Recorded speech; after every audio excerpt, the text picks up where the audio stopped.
Okay, Emily, it's all you. Thank you so much, Jessica. Good afternoon, everyone. So like Jessica said, my name is Emily Callahan. I work for the New York State Migrant Education Program as the IDNR training coordinator. And I have been working with New York State Migrant Education for about 12 years now. So I'm really excited to be here today to talk to you about some difficult eligibility scenarios. Most of these scenarios are scenarios that we have seen before in New York State. So even though they are on the more difficult side, they're not, those scenarios that are totally outside of the realm of possibility that you're not going to see them out there, right? These are, scenarios that we've actually seen in the field that recruiters call in about and, have a discussion with myself to try to work through how to fill out the COE because they're not going to be the ones that you see every day, but they do happen. So we're going to go through and we're going to do as many as we can get through together in the next hour. I want to make this session as interactive as possible. That being said, it looks like there are 73 of us and the number keeps growing. Let's definitely utilize the chat. I'm going to be asking you to share if you think that the children in these scenarios qualify or not. You can go ahead and put a yes or no right in the chat, and we can take a look at the chat and see what the general consensus is. And also when I ask you, what is the QAD? What is the MAW move date? Let's put those dates in the chat. And we can take a look at the general consensus about those as well. But if you do have a question or a comment that you would like to unmute yourself for to ask, that is totally fine. So that being said, let's jump in. And before we get started with the scenarios, I just want to give a little disclaimer. So the eligibility determinations made in this presentation are New York State's interpretation of OME's non-regulatory guidance.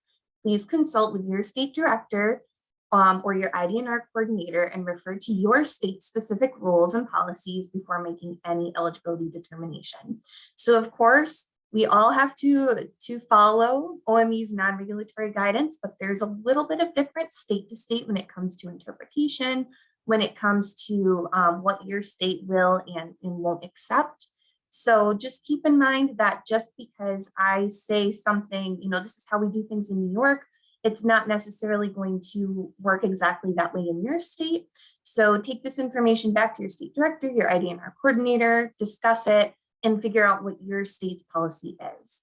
That being said, I do refer to the guidance for each and every scenario that you're going to see in this presentation so that you can see where I'm getting information from. All right, so before we start reading scenario 1, just a little reminder about the different eligibility requirements that we are looking for. And when I do my scenarios, I like to break them down into 4 different categories. 4 different categories that we want to be able to answer yes to. And if we can answer yes to all of these categories, it means that we could have some children who qualify for the migrant education program. So the first category is going to be our migratory agricultural worker. So that is going to be our individual that within the past 36 months has made a qualifying move and soon after that qualifying move engaged in new seasonal or temporary agricultural work. So that's the first category that we're looking for. We want to be able to answer yes, we do have a migratory agricultural worker today on the day that we are conducting this interview. And if we answer yes to that, we can move on to the next category, which is the qualifying move made by the child. So we want to make sure that the child has made a qualifying move, meaning that they have moved across school district boundaries for reasons of economic necessity and changing residences within the past 36 months. The third category we're going to look for is age and school completion.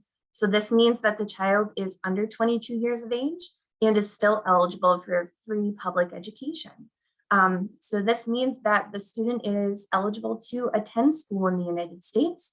Just because they have a diploma from their home country doesn't necessarily mean that they wouldn't be eligible for a free public education in the United States. Just because they tell you that they finished 12th grade, it doesn't mean that they didn't possibly graduate with a certificate of completion instead of an actual diploma, or maybe they had an IEP. So different cases in which a student still could be eligible for the migrant education program, even if they technically graduated. So just a reminder to ask lots of questions when it comes to this piece of the interview. And then finally, we're going to look for that child worker move, meaning that when we're talking that qualifying move, the child made the move with, as, or to join that migratory agricultural worker. Okay, so the last category is going to bring all of the pieces of eligibility together. So let's get started with scenario 1. On 9/15/21, an 8-year-old child, Marco Antonio, moves from North Rose, New York to Newark, New York to live with his father. His father works for a landscaping company planting flowers and trees for local homeowners. Before living with his father, Marco Antonio had been living with his stepfather, mother, and siblings in North Rose. The family had moved to North Rose from Plant City, Florida on 7/30/2019, where Marco Antonio's stepfather, Roberto, found work trimming apple trees at a local orchard. You are the recruiter in Newark, New York, and locate Marco Antonio and his father today. Does Marco Antonio qualify for the MEP? Okay, so when we say difficult eligibility scenarios, a lot of times, there's a lot of information being thrown at us that we have to sort through.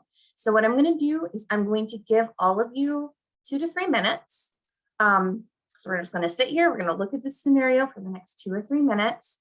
Grab a copy of a COE from your state or grab a piece of paper.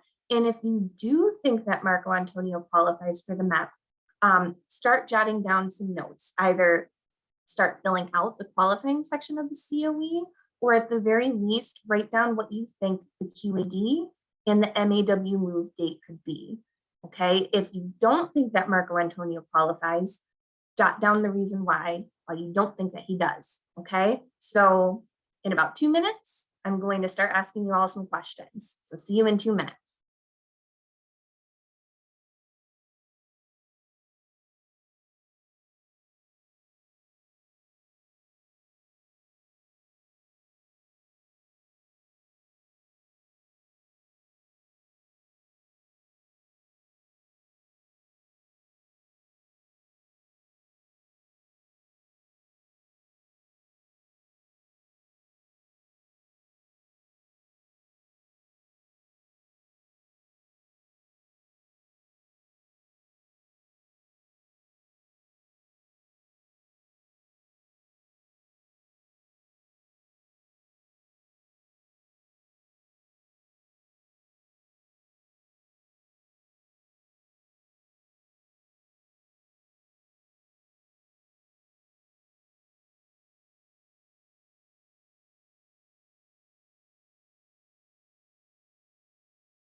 Okay, so it's been about 2 minutes.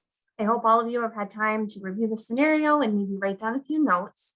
So the first question that I'm going to ask is, do you think that Marco Antonio qualifies for the MEP? So go ahead and put your answer in the chat, yes or no. Look at all those yeses. Yes, yes, yes, yes, yes. Awesome. All right. So many of you have answered, most of you have answered yes. So let's take a look and see why the answer is yes in this scenario.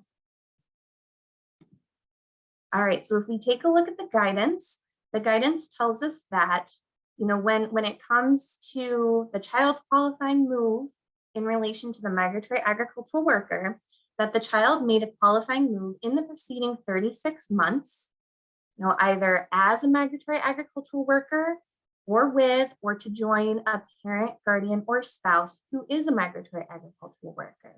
So it doesn't say that the most recent move made by the child has to have been made with a migratory agricultural worker. The child just has to have made a qualifying move at some point during the past 36 months. So as we can see here, the most recent move made by Marco Antonio was a move to join his father. His father works for a landscaping company planting flowers and trees for local homeowners. Is his father a migratory agricultural worker? Go ahead and put your answers in the chat. So does this landscaping work qualify?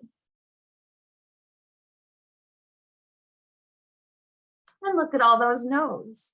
All right, so in this situation, you're the recruiter, you show up at the house, you start talking to dad, and you find out that dad works for a landscaping company. Now, had dad been working for a landscaping company that owned its own greenhouse or its own nursery, and he was working at the greenhouse or the nursery actually growing the flowers and trees, this would be a different story. But it sounds like his father is engaged in actual landscaping work, planting flowers and trees, at local homes and businesses. So that is not a qualifying activity. But does the interview stop there?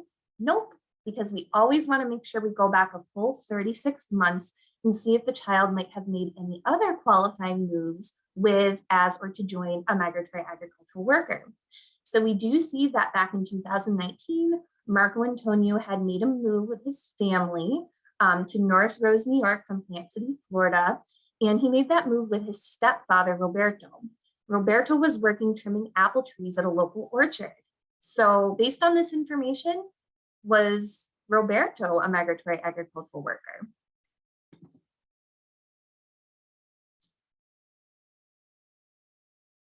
Lots of yeses. Yes, absolutely. And as we can see, the date that that move was made, 7/30/2019, was within the past 36 months if we are conducting this interview today.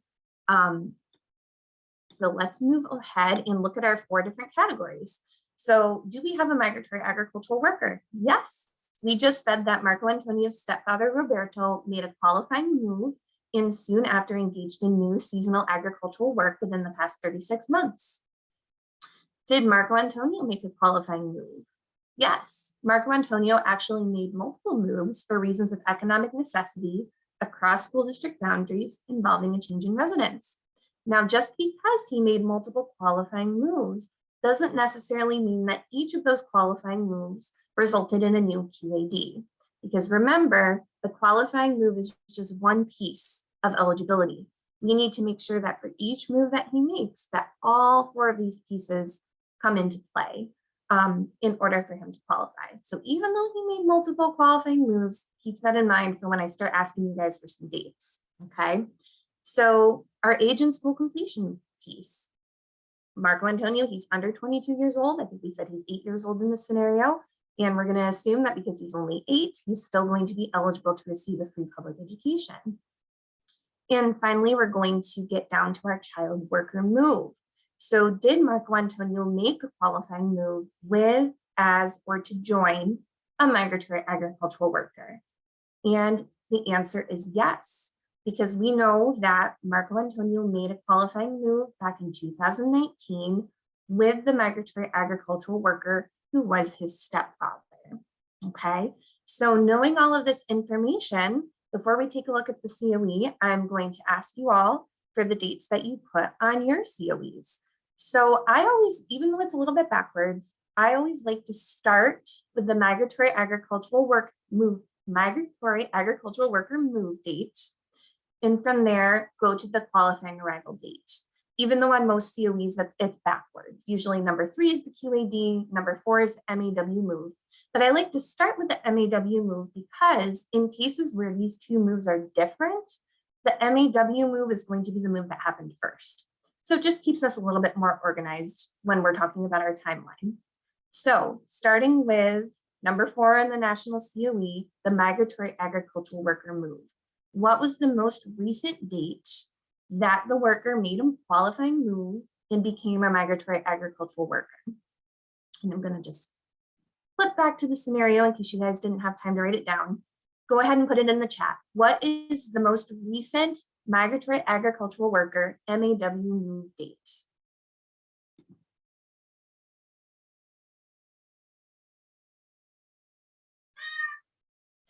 I'm going to apologize in advance too. I'm at my mom's apartment presenting this, and she has some cats that are not used to Zoom and do not have proper Zoom etiquette. So you're hearing that a lot. But anyway, I'm looking at the chat and I'm seeing lots of 7/30/2019. Great, because as we discussed, the move that was made by Marco Antonio's father, that's not going to qualify because he's not doing qualifying work. So we're going to take a look at the last move that Roberto made, the last qualifying move he made where he engaged in qualifying work soon after, and that was 7/30/2019. Awesome. So my next question is, what is Marco Antonio's qualifying arrival date? What is Marco Antonio's QAD?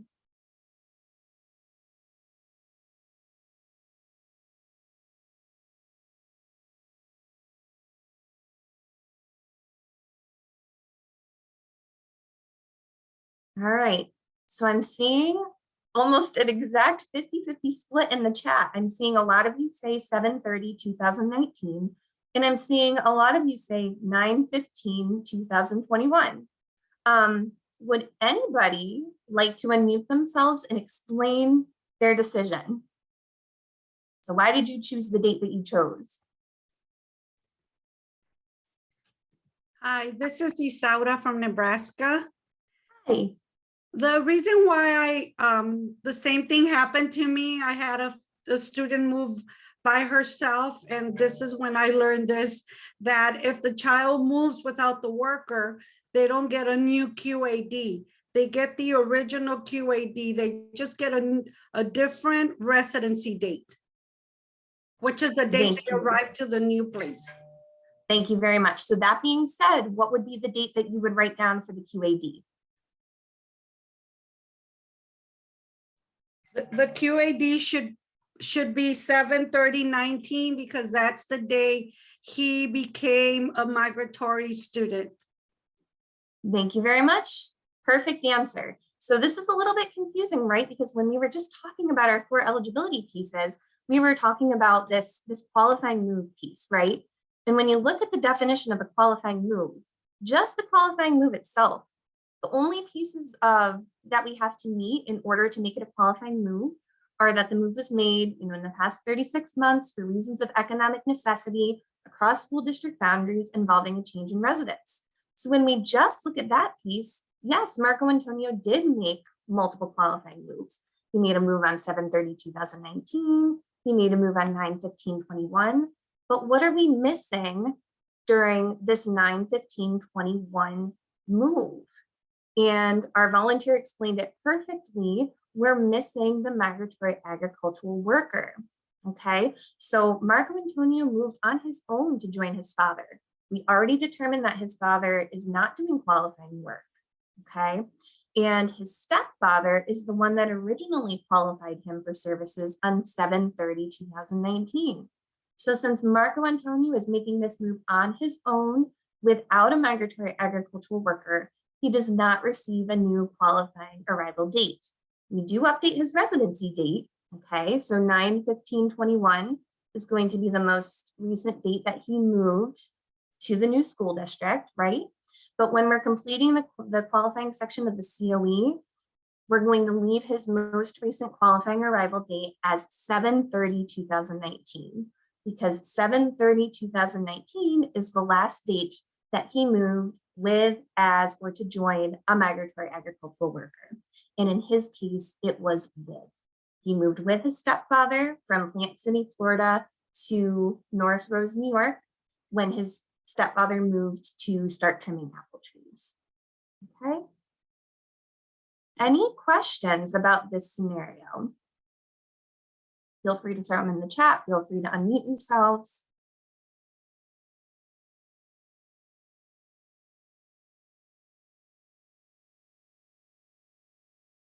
Okay. All right, I'm going to move on to the next scenario. If you all have any questions about these scenarios that you don't feel comfortable asking in front of the whole group, I'm also going to be sharing my contact information at the end of the presentation, and you can feel free to reach out to me. Okay. All right, so the takeaway before we move on to scenario 2, remember, even if the most recent move did not qualify, it is important to go back 36 months and look at all moves made by a child and or family. Even moves made with family members that the child no longer lives with can potentially qualify the child for the MEP. However, subsequent moves made without the migratory agricultural worker will not result in an updated QAD. But it's very possible that there's another QAD hanging out there within the past 36 months. So that's why when we're conducting our interviews, we want to be super thorough, go back the full 36 months and figure out every move that the child and family made. All right, let's move on to scenario 2. So in scenario 2, we have your Helio and Maria. 9/25/2020, their Helio and Maria moved from Morrisville, New York to Tully, New York with their 2-year-old son, Mateo. Their 18-year-old son, Josue, moved from Wolcott, New York on the following day to join his family. He had been a full-time high school student living with friends, but decided to move in with his family to help take care of his younger brother while his parents worked. He continued attending school in Wolcott virtually, while Helio and Maria started picking pumpkins for a local pumpkin patch. After the pumpkin season ended on 11/1/2020, Helio and Maria decided to move to Syracuse, New York with Mateo, where they found non-agricultural work. On the same day, Josue returned to Wolcott, New York, and continued attending school full-time. You are the recruiter for both Syracuse and Wolcott, and you talk to the parents today. Who qualifies in this scenario, and how would you complete the COE or COEs? Okay, so again, a scenario with a ton of information. So what I'm going to do is I'm going to give you all about 2 minutes to read it over, jot down some notes, start filling out those COEs. If you decide that both students qualify, just pick one of the 2 COEs to jot down the notes for, because I'm only giving you 2 minutes, so you might not have time to do both. Or if only one qualifies, just fill out the COE for that student and then jot down the reason that the other does not, or jot down the reason that both do not qualify. I don't want to give away the answer, okay? So take 2 minutes and I'll check back in with you then.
Okay, it's been about 2 minutes, so I want to check back in.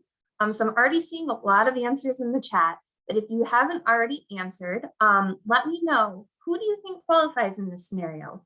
Does one of the children qualify? Do they both qualify, or does no one qualify?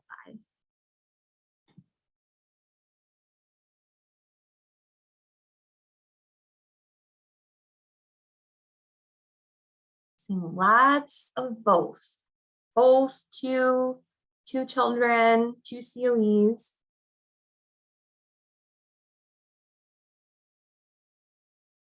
Oh, a good point about Mateo's age, that he can be served but doesn't receive money, which is true because we don't start to receive funding for students until they are 3 years old, but we still certainly would like to fill out COEs for all students 0 to 21. All right, awesome. So I think the general consensus is that both students are going to qualify. And in this situation, we might have more than one qualifying move resulting in a new QAD, more than one COE. But for the purposes of this activity, we're just going to talk about the most recent COE for each student, okay? So why don't we start out talking about Mateo, the 2-year-old son. So Mateo made a couple different moves with his parents. Did Mateo receive a new qualifying arrival date on 9/25/2020 when he moved from Morrisville, New York to Tully, New York?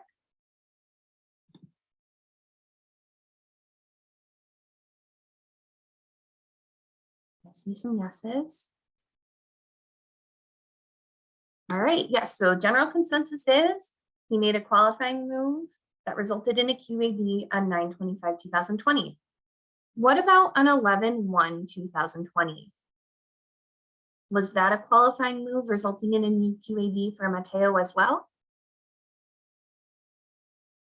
So Mateo, he moved with his parents, and his parents moved for the purpose of doing non-agricultural work. So what do you all think? I'm still seeing lots of yeses.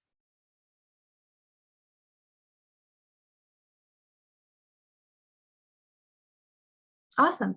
All right, so it looks like, so we're starting to talk just about Mateo for now. It looks like there's a general consensus that Mateo made 2 qualifying moves and received 2 different QADs, one on 9/25/2020, but we're going to talk about the most recent one, which happened on 11/1/2020. Okay, and let's go to the guidance. All right, so in this situation, we need to verify that the child made a qualifying move in the preceding 36 months with a parent, guardian, or spouse who is a migratory agricultural worker. Okay, now keep in mind that a migratory agricultural worker, in many cases, they make a move. All right, we say that they put on their MAW hat, their migratory agricultural worker hat, once they make a qualifying move and engage in new seasonal or temporary work. Okay, and in many cases, they're going to keep that migratory agricultural worker hat on for 36 months.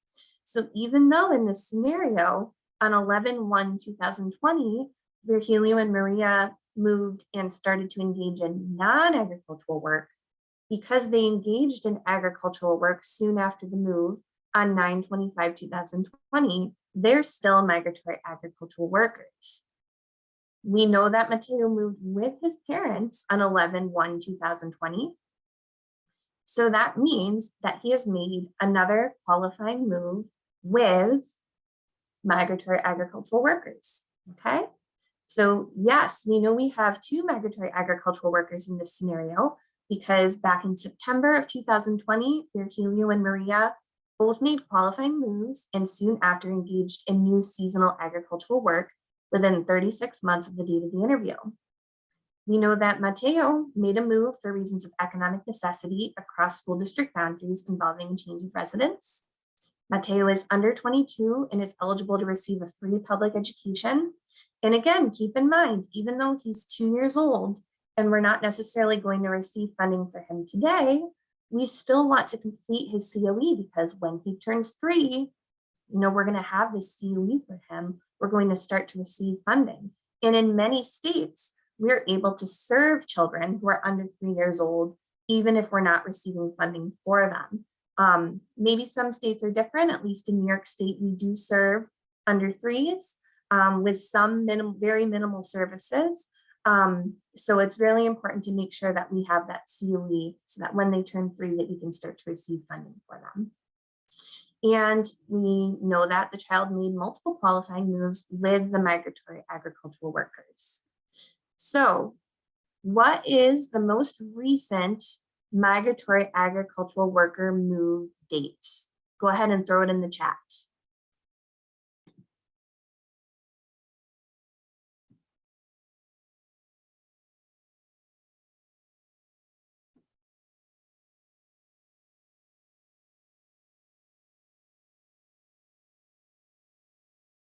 All right. I'm seeing lots of 9/25/20s. I'm seeing a couple 11/1/20s. Would anybody like to unmute and explain the reason for the date that they chose? So how do we know that the date that you put in the chat is the most recent MAW move date?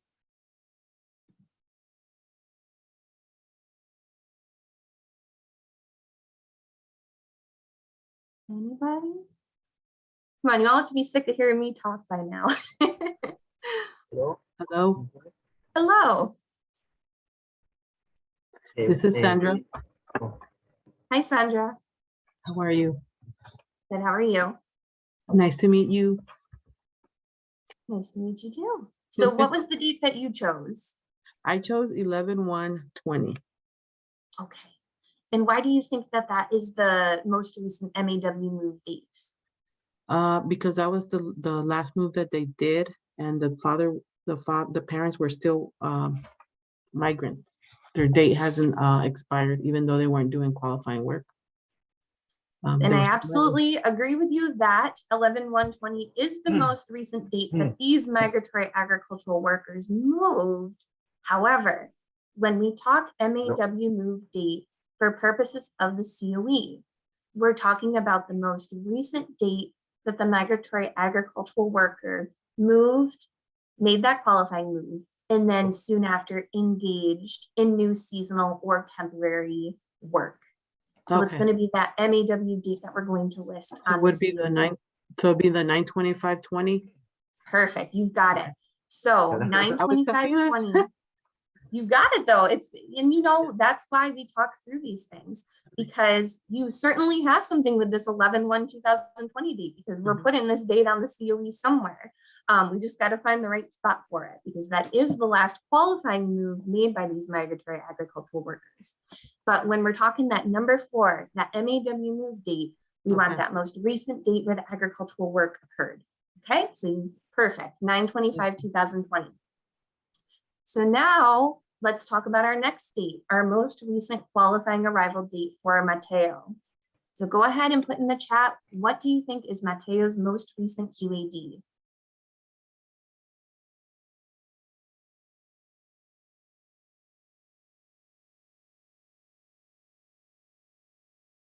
All right, I'm seeing lots of 11/1/20s, and it's exactly for the reason that Sandra just explained to us. So Sandra told us that on 11/1/20, that's the most recent date that these migratory agricultural workers made a qualifying move. They happened to make that qualifying move with a child, Mateo. They're still wearing their migratory agricultural worker hats from the MAW move they made on 9/25/20. So that means they're going to up Mateo's eligibility once again with this new qualifying move. Okay, so our most recent date where the workers moved and reset their MAW eligibility was 9/25/2020, when they moved to Tully and started work picking pumpkins. Then when they made another move on 11/1/2020 for reasons of economic necessity, even though they did not engage in new agricultural workers, they're still wearing their MAW hats because they've engaged in that new work months. So that means every time they make a qualifying move with a child, or the child comes to join them within the next 36 months, it's going to up their eligibility for the program. Okay, so MAW move 9/25/20, most recent QAD 11/1/20. Let's talk about the next child in this scenario, Josue. okay? And I'm gonna go back to the scenario really quick in case you need a little bit of a refresher. So Josue, he was in a little bit of a different situation, right? He didn't make the move on 9/25/20 with his parents. Instead, he came to join them the next day, okay?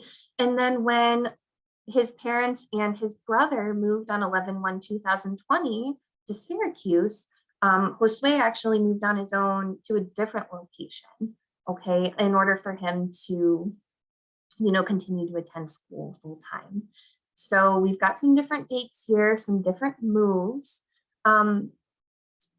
So we've already said that Josue and Mateo both qualify for the MEP.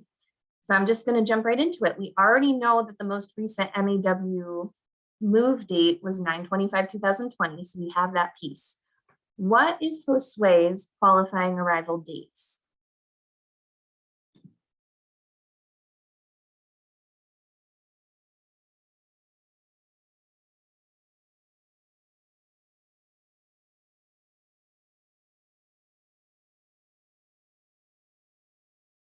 All right. I'm seeing a couple 9/25/20s, but mostly I'm seeing 9/26/20s. So that's interesting. So the MAWs, the parents made a move on 9/25/2020. So why would Josue's qualifying arrival date be 9/26/2020? Does anyone want to unmute and explain?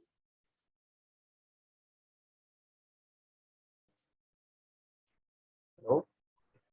Hello. I don't know you're talking to. I cannot listen to myself. I'm talking to you. This is Christian. I can hear you a little. Can you hear me now? Yes, now I can hear you better. Okay, sorry, we just get new headphones. No So problem. 20 I did the September 26, 20 because he moved the day after it to complete the qualifying move is when the two parents complete the move. So the parents, the other workers move first and then he moved after they complete the move. That's why I did the September 26th. Perfect. All right. So that was a perfect explanation of a to join move in this case. So on 9/25, the MAWs moved prior to the child. Okay. The child came to join the MAWs the day after their move. So they moved on 9/25, the child moved on 9/26. So why do we use the qualifying arrival date of 9/26 instead of 9/25? That's because when we're talking a to join move, we use the move when both moves have been completed, which ends up being the later of the two moves, whether it's the workers that move first and then they're joined by the child, or vice versa. If the child moves first and then is joined by the workers, it's going to end up being the workers move, right? Later of the two moves. So 9/26. Now, what about 11/1/2020? Okay, why is that not a qualifying move for Josue? Because he moved without the parents, so he gets to keep the original QAD.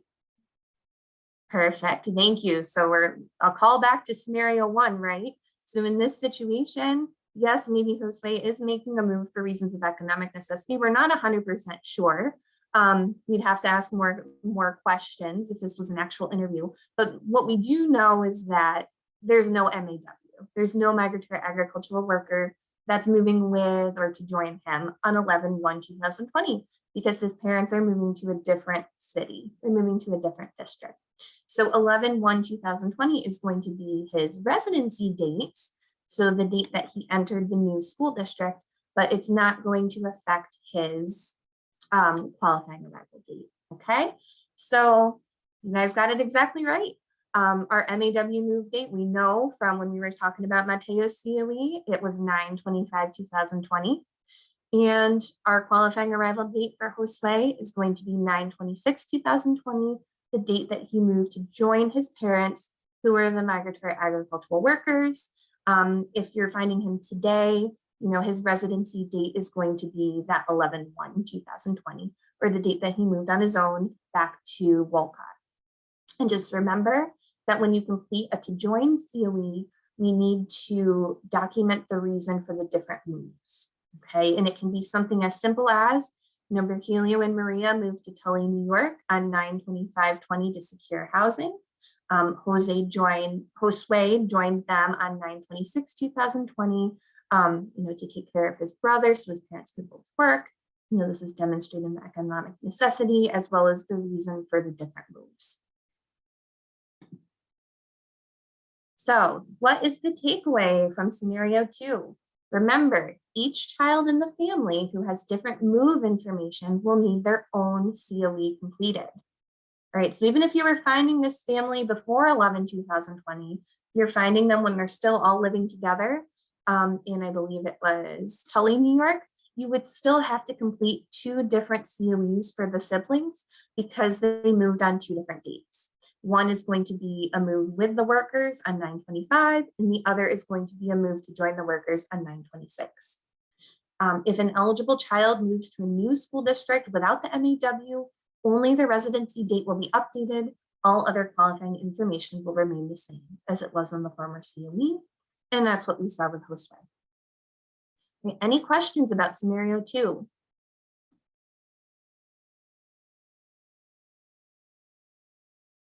All right. And time moves by so fast when we're doing scenarios. We're on scenario 3, and it looks like this is probably going to be the last one we're going to have time for today. So I'm going to jump right into it.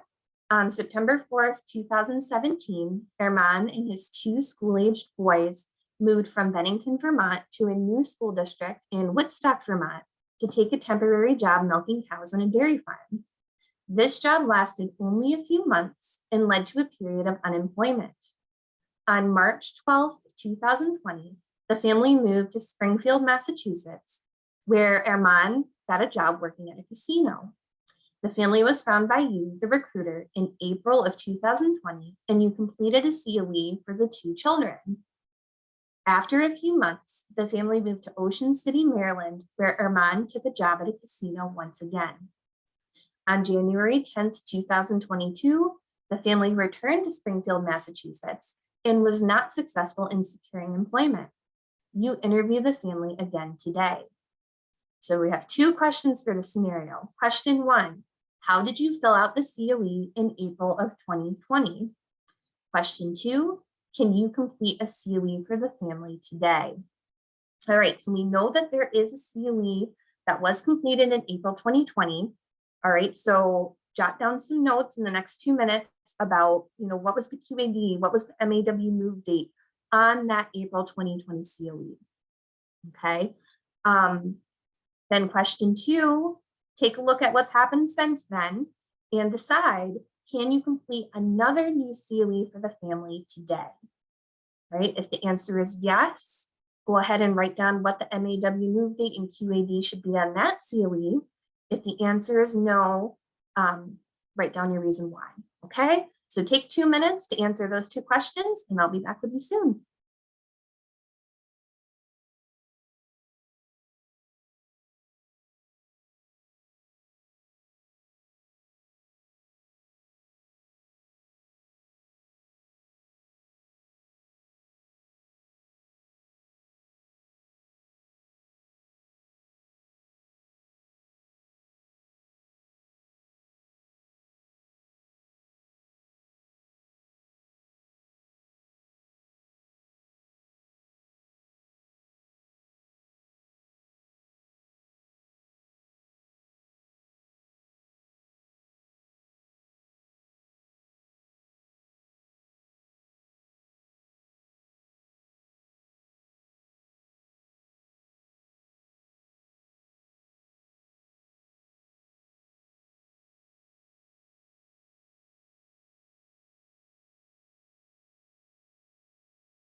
Okay, and we're back.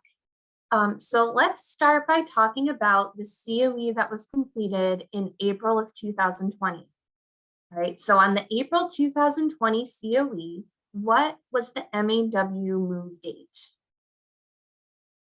Go ahead and throw your answer in the chat.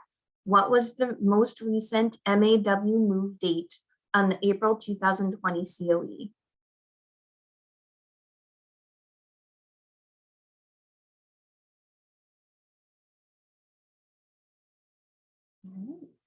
So I'm seeing lots of 9/4/2017s, which is correct.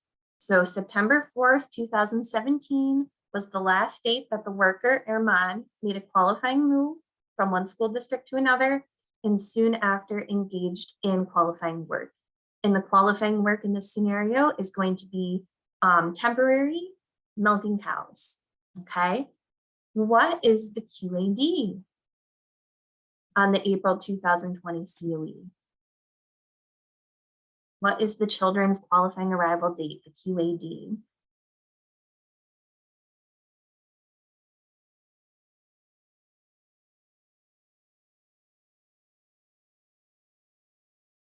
Awesome. So I'm seeing lots of 3/12/2020s, which is correct. So you're talking to the family in April of 2020. Within the past 36 months, on September 4th of 2017, it's almost been 36 months, right? A few months more, and we might not have been able to use this.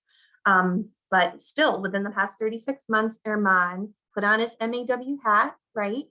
And then he made a subsequent qualifying move on March 12th, 2020 with his children. So March 12th, 2020 is going to be the most recent date as of April 2020 when the children made a qualifying move with a migratory agricultural worker. So although he's not doing new agricultural work in Springfield, Massachusetts, he's working at a casino, he still has his MAW hat on from that September 4th, 2017 move. So very good. So on this existing COE that was completed in April 2020, we have QAD for the children of 3/12/2020, meaning that they're going to have eligibility within Massachusetts until 3/11/2023, right? They're going to have 36 months of eligibility. And the most recent MAW move date would be 9/4/2017. All right, so we've already answered question 1. Now let's answer question 2. Can you complete a COE for the family today? So today, May 24th, 2022, are we able to complete a new COE for these children?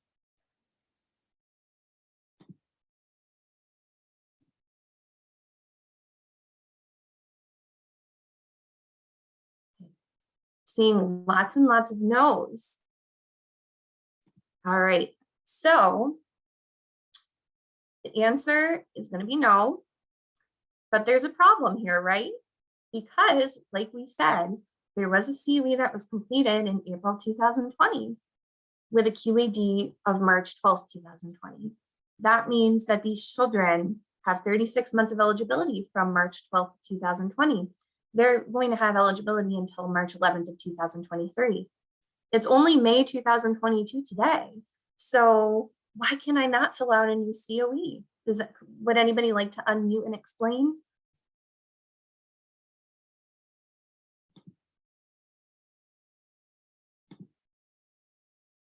You can throw it in the chat too. Hi. Hi. This is Lilia from Nebraska. Hello. How are you doing today? Hi, good. And yourself? Very good. So I said that we cannot complete a new COE because the worker job already expired it already passed the 36 months that we have. So even though if the kids still have eligibility, well, the workers doesn't have a current job that their 36 months timeline expire already. Exactly. Thank you. So basically what you're saying is that today, on the date of the interview, we do not have a currently eligible migratory agricultural worker. Correct. All right. And we need to remember that in the Met Policy Q&A, a very important question was asked. And the answer to that question basically was that each time an individual is identified for the purpose of completing a new COE with a new qualifying arrival date for a migratory child, the recruiter and reviewers of the COE must determine if, at the time they are reviewing the information, the individual documented in number 4 is currently a migratory agricultural worker. So in this case, on May 24th of 2022, we no longer have a currently eligible MAW. He put his MAW hat on in September of 2017. That means he took that hat off in September of 2020.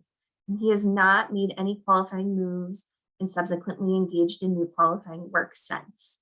Okay, so even though these children, they still have remaining eligibility for the MEP in Massachusetts, we cannot complete a new COE for them.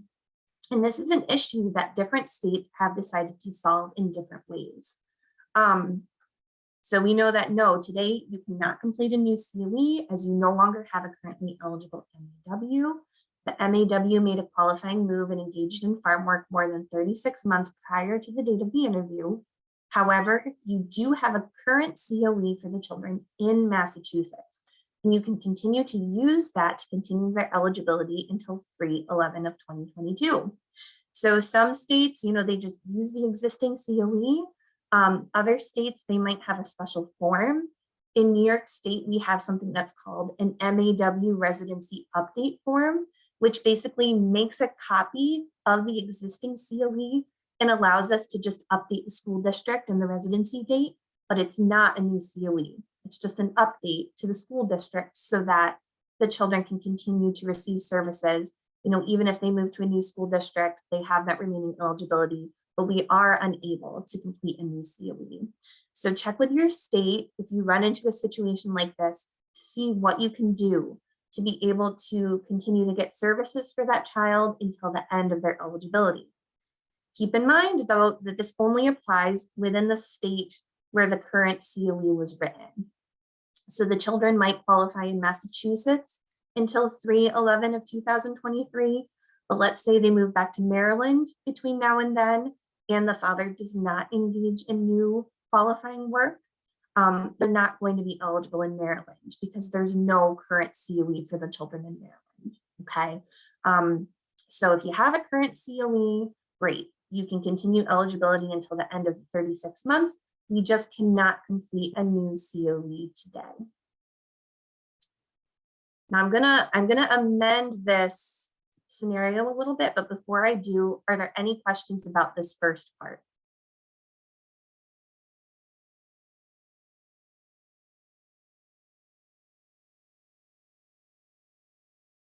All right, so let's change the scenario up just a little bit.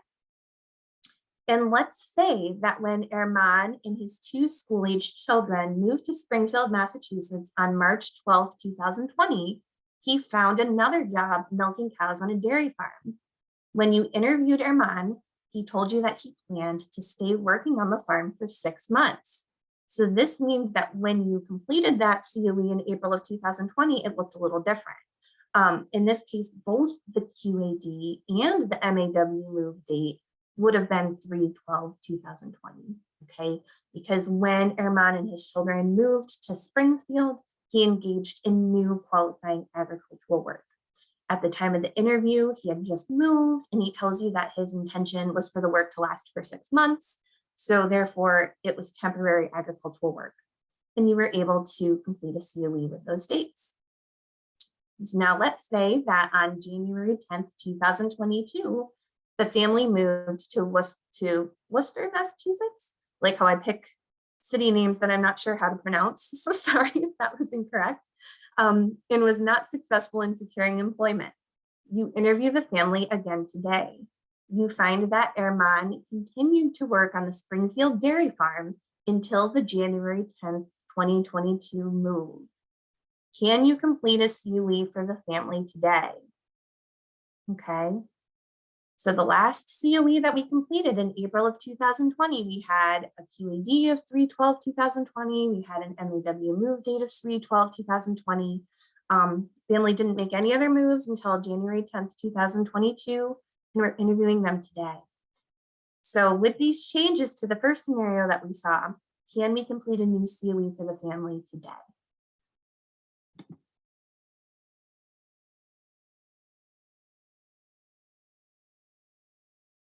Okay. So I'm seeing lots of no's. Does anybody want to explain why the answer is no? Because in this case, the Herman moved and engaged in agricultural work within the past 36 months. So what makes this a no? What happened? Anybody like to either unmute and explain or share your answer in the chat?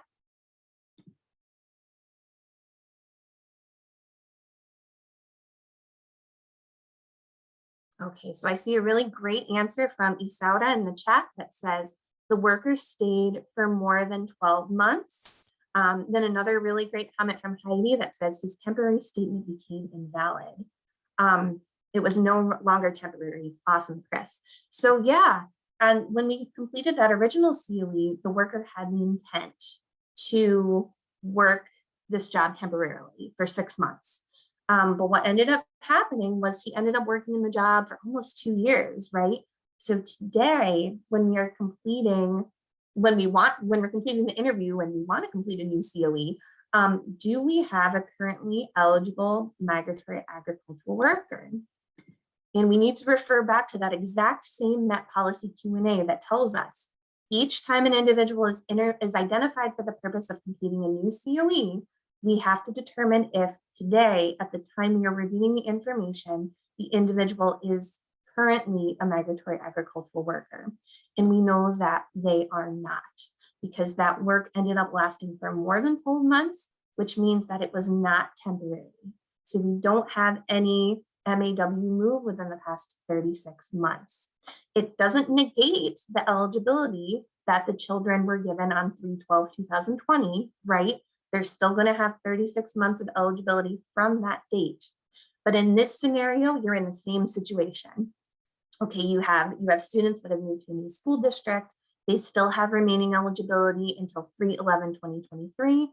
But this time, the reason you cannot complete a new COE is not because it's been more than 36 months since the worker made a move for agricultural work, but because that agricultural work that he moved for during the past 36 months cannot be considered seasonal or temporary. So you're in the same situation. If in the state of Massachusetts, the children will continue to have eligibility until 3/11/2023. You can continue to honor the existing COE or check with your state to see if they have some type of residency update form for these situations. Any questions about scenario 3? And as you can see, I was very ambitious when I wrote these scenarios. But you do have them if you want to go through and do scenarios 4, 5, and 6 on your own. The answers are in there, the explanations are in there. Feel free to review them. Any questions before we wrap up for today?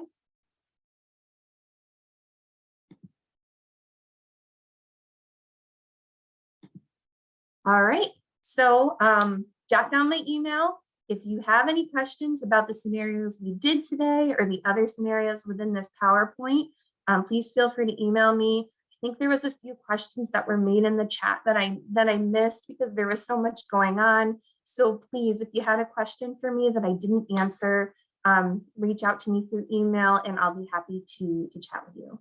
But that's it for me for today. Thank you so much for attending. Thank you, Jessica, for inviting me to present.